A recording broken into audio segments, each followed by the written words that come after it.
Your relationship with money is a mirror reflection of your romantic relationships. And this is especially true for women who struggle with anxious attachment, because how you relate to men and money is directly tied to self-worth. So in this video, I am going to help you see the link and the connection between anxious attachment and money struggles. I'm going to help you see how low self-worth keeps you under earning and over giving. And more importantly, I am going to give you some inner work tools that will help you shift your mindset and your energy to attract more wealth and more love. So if you are ready to heal anxious attachment, attract abundance, and step into your financial power, this video is for you. So go ahead and hit the like button, hit the subscribe button so we can stay connected. Now, if you've watched a few videos on this channel, you already know that I talk a lot about anxious attachment because healing it changed my life in so many ways. And I know that there are so many women who struggle with anxious attachment, and some don't even realize it, or some don't have a name for it. And I have a few videos on anxious attachment and how to heal it, and I'll link those below in case you want to watch them.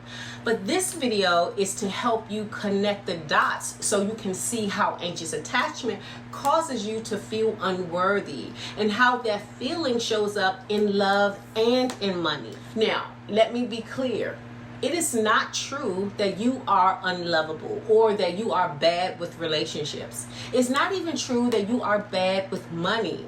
But what is likely true is that anxious attachment has subconsciously made you feel unworthy to hold either. And so what happens is you will sabotage and do all kinds of things to make your subconscious beliefs about love and money become your reality.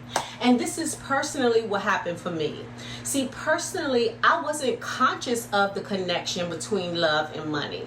But I do firmly believe that how you do one thing is how you do everything. So how I began to see the connection between love and money is when it showed up in my trading.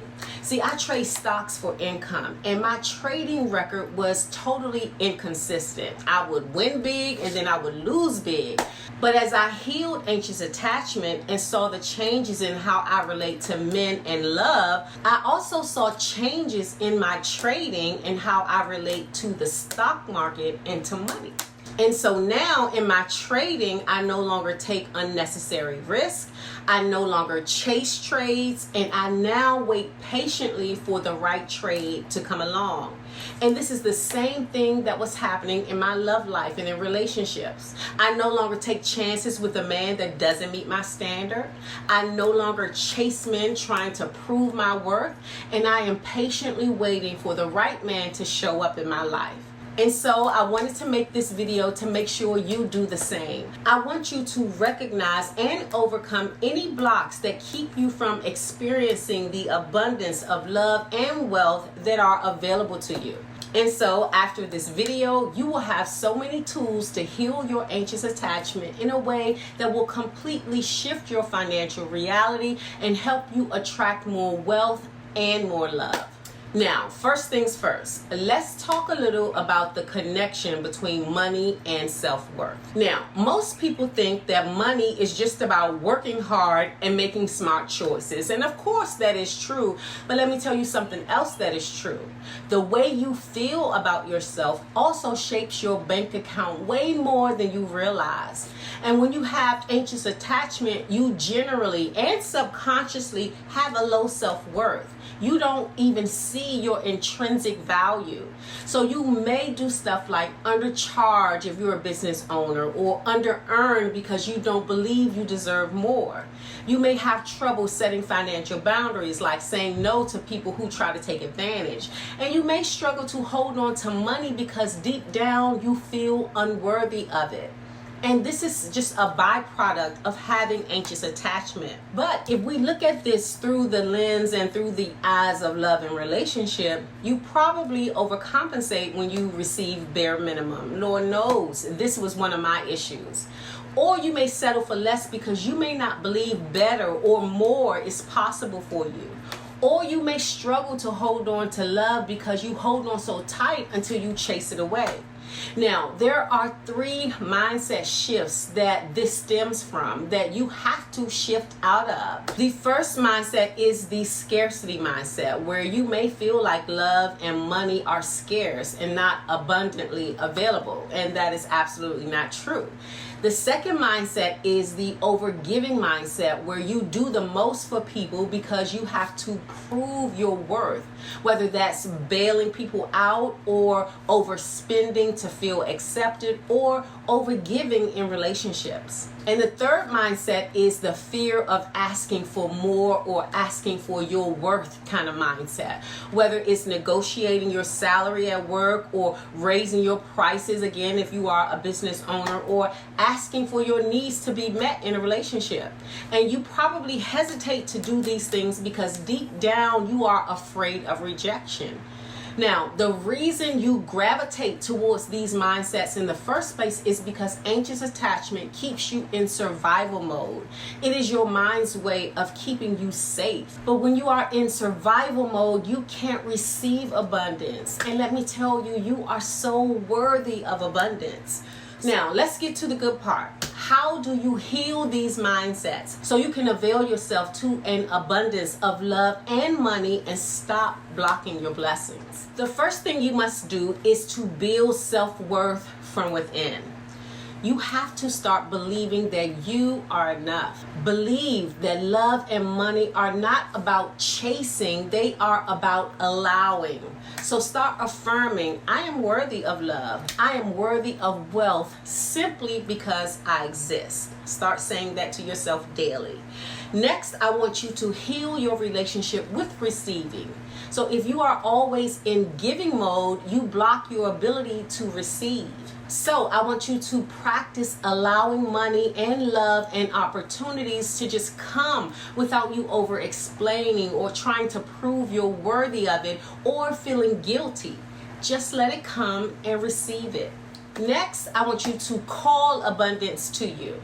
Listen, anxious attachment keeps you stuck in fear, but you have to start seeing love and money as an unlimited flow that is available to you. So instead of saying things like, I can't afford that, or there are no good men out here, I want you to start saying, how can I align myself to receive these things? Next, I want you to set new financial boundaries. Stop undercharging if you are a business owner, and please stop overgiving. Stop letting fear of loss control your financial decisions and start making choices from a place of worthiness, not woundedness. Now, overall, healing starts with self-awareness and intentional action. And there are a few action tips that I want you to practice that have worked for me. First, I want you to focus on the inner work of self-soothing. Learn to self-regulate your emotions instead of seeking validation from external sources. And I learned to best practice this through meditation. So I highly recommend meditation. Second, I want you to reprogram your limiting beliefs. And I want you to shift from that I am not enough to I am worthy of love and abundance mindset. Say these affirmations daily and don't allow negative thoughts to go unchallenged in your mind. If a negative thought comes up, I want you to address it, correct it, and give yourself a new thought to think about. This is how you shift your mindset. Next, I want you to set boundaries and stop overgiving in relationships and start valuing your time, your precious feminine energy, and money. You are priceless and you have intrinsic value, and therefore you need to set boundaries that protect you. Also, I want you to practice secure attachment habits. I want you to focus only on relationships that feel safe and reciprocal and consistent, and say no to all others. This is what securely attached people do. They do not allow relationships that don't feel safe. And next, I want you to develop financial confidence. I want you to start tracking your money, investing, saving, and making empowered financial decisions. Listen, one powerful thing that I learned through this entire process is money and love are both energy. And when you embody self-worth, you naturally attract more of both of them. Now, if you hear me say nothing else, I want you to hear that you can break free from anxious attachment. You can own your power and step into abundance. I know this for sure because I've done it, so it is very much possible for you. Now, if this video spoke to you, let me know in the comments what's one money, love, mindset shift that you're planning to make. And don't forget to hit the like button and the subscribe button and share this video with another sister who may need this kind of support. And I will see you all in the next video.